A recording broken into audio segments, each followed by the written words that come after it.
રાવપુરા પોલીસની સરાહનીય કામગીરી।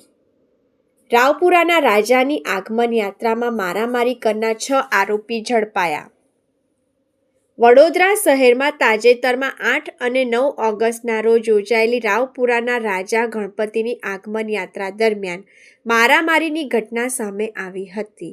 આ ઘટનાનો વિડીયો સોશિયલ મીડિયા પર વાયરલ થયા બાદ રાવપુરા પોલીસે સમગ્ર મામલે તપાસ હાથ ધરી હતી। ઘટનાને ગંભીરતાથી લઈ રાવપુરા પોલીસ સ્ટેશનમાં ભારતીય ન્યાય સંહિતા 2023ની વિવિધ કલમો હેઠળ ગુનો નોંધવામાં આવ્યો હતો।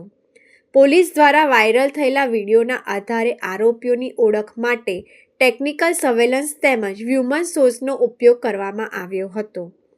Police commissioner Shri Narasimha Kumar, additional police commissioner doctor Sudhir Desai, DCP zone 2 Shrimati Manjita Vanzara તથા ACP C division Shri A P રાઠવાના માર્ગદર્શન હેઠળ રાવપુરા પોલીસ સ્ટેશનના પીઆઈ ડીજે પટેલ અને તેમની ટીમે ઝડપી કાર્યવાહી કરી હતી।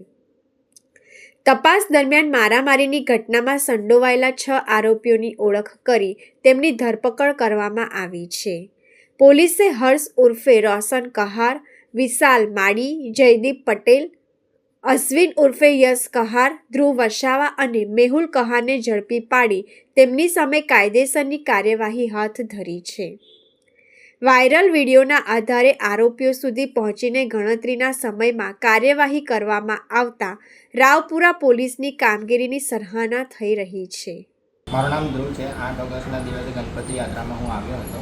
હું અને મારા 6 મિત્ર આવ્યા હતા। ધક્કામુક્કીના કારણે અમારાથી મારામારીનો બનાવ બની ગયો છે। હું પણ હિન્દુ છું। હું અમારો ધાર્મિક તહેવાર ખરાબ કરે એના માટે હું માફી માગું છું। મારા હિન્દુ ભાઈઓને બી લાગણી દુભાઈ કામ કર્યું છે એના માટે હું માફી માગું છું। બીજા હું અને મારા મિત્રોથી આવો બનાવ ના બને એનું હું ચોક્કસ ધ્યાન રાખીશ।